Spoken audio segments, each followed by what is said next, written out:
I didn't get to ask a question. Okay, thank you. Senator, You want to hold it? Okay. We held a hearing on a 32-hour work week because what we have seen is that over the last 50 years, despite a huge increase in worker productivity, almost all of the new wealth has gone to the top 1%, while 60% of the people are living paycheck to paycheck. Many of our people are exhausted. We work the longest hours of any people in the industrialized world. I think it's time for a shortened work week. Could I ask you a question about that?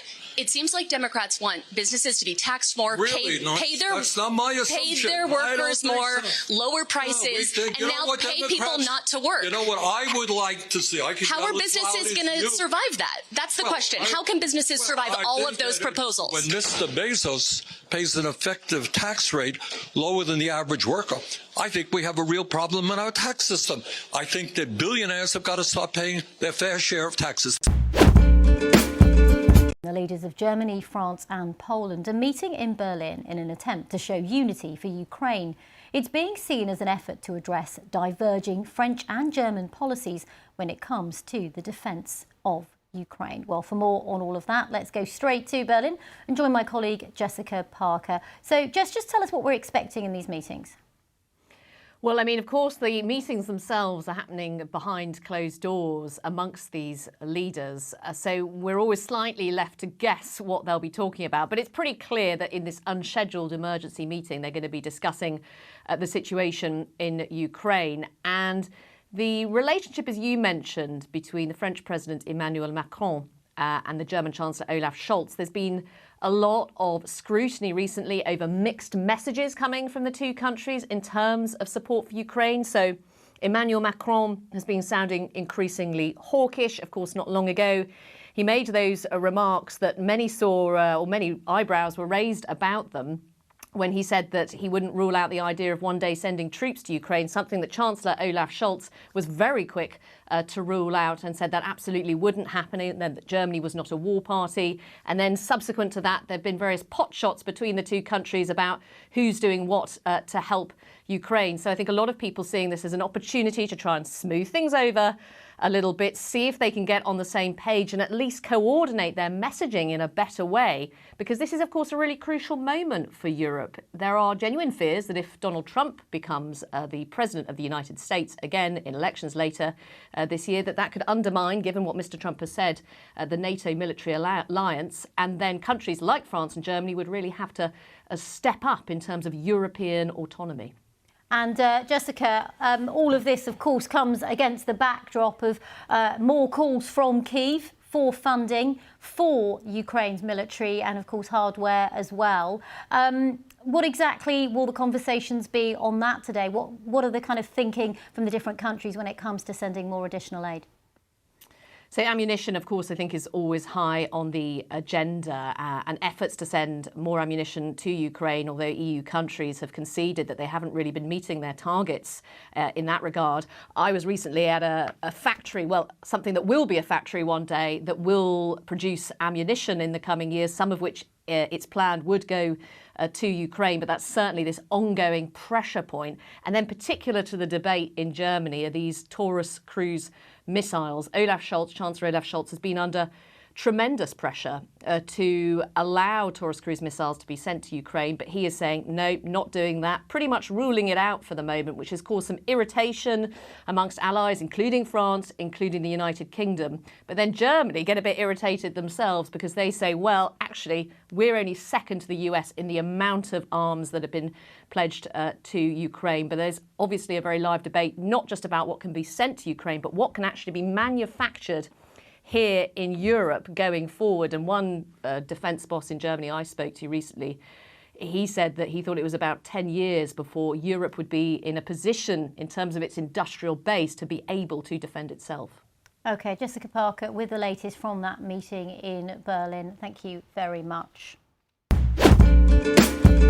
Breaking news out of Fulton County, Georgia. Judge Scott McAfee just issued a ruling that the Fulton County District Attorney FaniWillis can stay on the Trump election interference case so long as lead prosecutor Nathan Wade goes away. Yes, possibly this could be construed as a win for FaniWillis because she gets to stay on the case.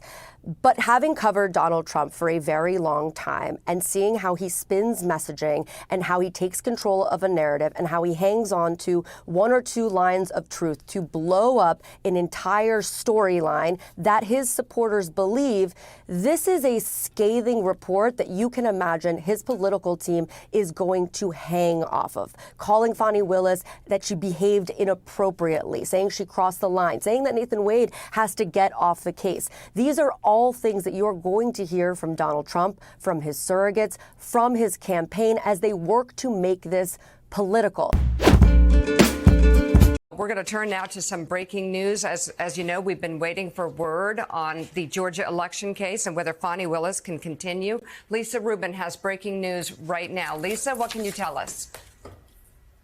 Hey, Mika, we have a decision from Judge Scott McAfee of the Fulton County Superior Court. In a 23-page decision this morning, he finds that there is not an actual conflict of interest that was proven by the defendants here, but he also finds that there's significant appearance of impropriety that infects the entire current structure of the prosecution team. And therefore, he gives FaniWillis a choice. She can either choose to remove herself and her entire office from the prosecution of this case, or she can determine that Nathan Wade, the special assistant district attorney who has been helming the leadership of this case, can himself be removed from the case, which would allow her and the remainder of the Fulton County District Attorney's Office to go forward. Mika, that's a victory for FaniWillis here.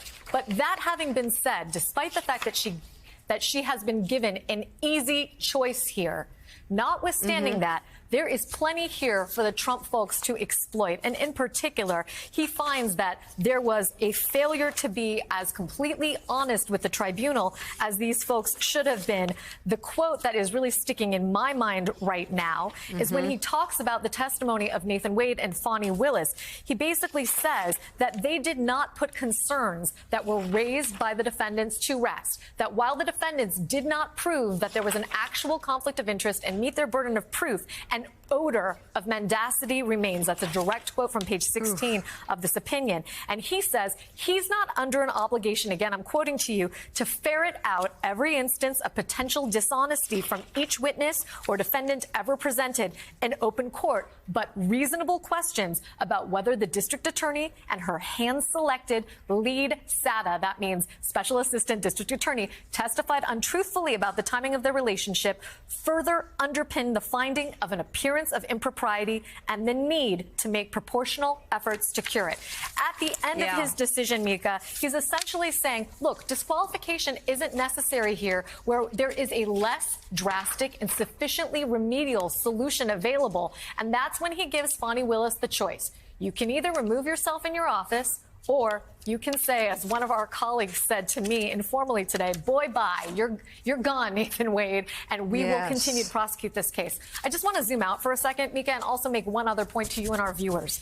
Notwithstanding the fact that FaniWillis gets to remain on this case, the Trump team and the co-defendants really succeeded here in one other key respect. You know that the modus operandi of the Trump legal world is delay, delay, delay. This motion was made by Ashley Merchant, who is the lawyer for Mike Roman. He was the director of operations for Election Day for the Trump campaign. She made that motion on January 8th, 2024. We are now on March 15th. It took us more than 2 months to complete all of the briefing and evidentiary hearings and closing arguments and now the decision on this. And in the meantime, nothing else on this case moved forward.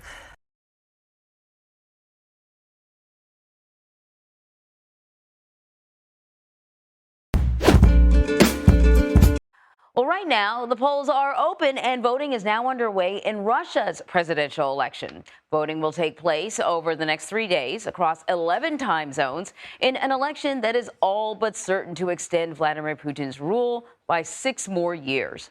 The Russian leader runs virtually unchallenged, with many of his political rivals either in jail or exiled.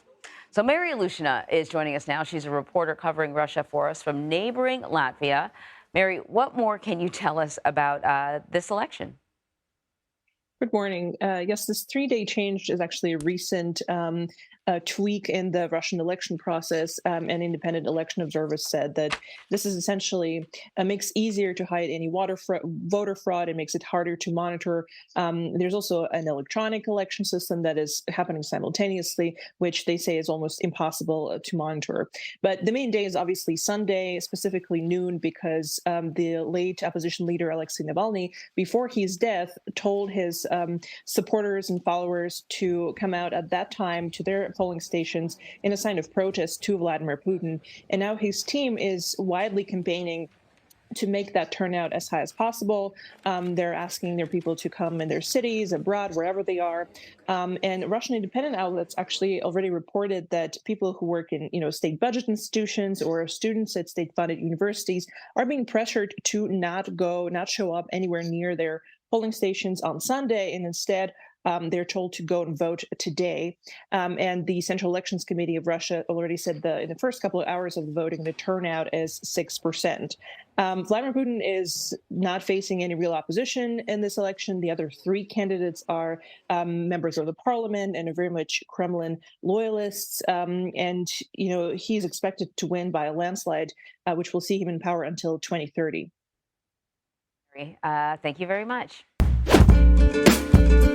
From the gas pump to the grocery store, the price of living feels pretty high for many Americans. So what is inflation and what causes it? Goods like gas, rent, or food can be impacted by inflation. This can happen because of several different factors. A common reason is if more people are spending money on goods and services that are not readily available. As a result, producers begin to raise prices to meet those demands. Another cause is a lack of producers. If there aren't enough workers to produce the goods or services demanded, this could lead to an increase in prices as well. But how is inflation measured? The Consumer Price Index, or CPI, is the most commonly used metric to measure inflation. It's released by the U.S. Bureau of Labor Statistics to gauge how much the price of consumer goods and services have changed over time. In the U.S., the Federal Reserve's target inflation is 2%. This means businesses can increase prices by 2% each year, and it shouldn't impose a cost burden on consumers. Workers can also ask for a 2% wage raise based on these increases, so they can still afford goods and services. If inflation goes beyond its target percentage, though, this can cause uncertainty in the market. For instance, when gas or food prices are inflated, low and moderate income families are hurt since they spend a higher share of their total income on these items.